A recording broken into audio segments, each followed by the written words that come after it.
Okay guys, so today I am going to be ranking the 5 most common and most popular back exercises from a purely bodybuilding perspective. So if you have any sort of strength goals, you might as well click off this video right now because you're not going to find it helpful. But if you are someone who's chasing aesthetics like me, then stick around right till the end. I can assure you, you will find this video useful. So with that being said, let's get started on with the first exercise, that is rank number 5.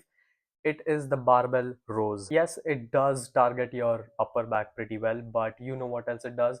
It also targets your core, lower back, glutes, and hamstrings, which are major limiting factors, which we do not want at any cost. Plus, your upper back is much stronger than your lower back, which is why you are not going to be able to lift a load which is heavy enough to really challenge your upper back because your lower back will start rounding, and that's not good. And also, this exercise doesn't have any sort of chest support, which is why you're not going to be able to protract your arms ahead and feel the deep stretch in your back, which is really necessary for hypertrophy. You can do it if you want to feel all manly and all, but if you want to really optimize your results from a hypertrophic standpoint, then this is a shit exercise and there are better exercises. So moving on to rank number 4, it is the seated cable row. Now you might think that this exercise is better because it's a machine based or a cable based movement, but look at it properly. Yes, your legs are in front of you, but that only reduces the tension on your glutes, hamstrings, and core. Your lower back is still heavily engaged to keep your upper body erect. And again, there is no chest support, and this is why you're not going to be able to really get that deep stretch in the back by protracting your shoulder blades ahead.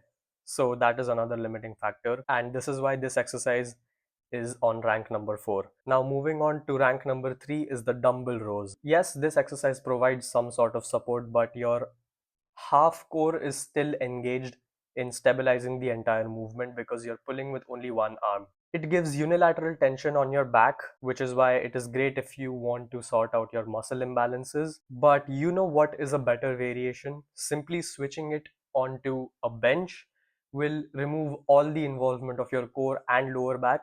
It will also allow you to protract your shoulder blades ahead and get that deep stretch in your back, which is really necessary for hypertrophy. And overall, it just becomes a much better exercise than just putting your hand on the dumbbell rack and rowing intensely and aggressively. And with this, we are going to be moving on to the rank number 2, which is the pull ups. The OG exercise for back, absolutely amazing to target your lats, mid traps, and rhomboids. This is a must do exercise if you don't have access to advanced equipment or you don't have access to a gym. Overall, it's a good exercise, but being a completely free weight movement, there is a lot of chance for you to unintentionally use momentum, and it's really easy for your form to break down in this. And this is why this exercise sits on the second position. With this, we will be moving on to the first position, which is actually a tie between two exercises.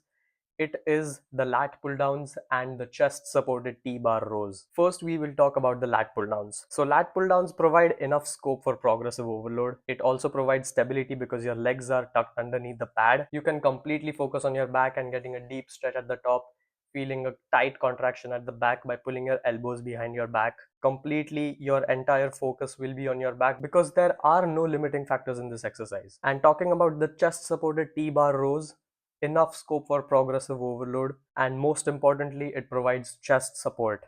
Because it provides chest support, you can feel a deep stretch by protracting your shoulder blades, which is really important for hypertrophy. Because there is chest support, you don't have to involve your core. Because there's chest support, your lower back is not going to be involved. All in all, the maximum tension is on your upper back solely, just because of the chest support. So I hope you understand the importance of chest support in targeting your upper back.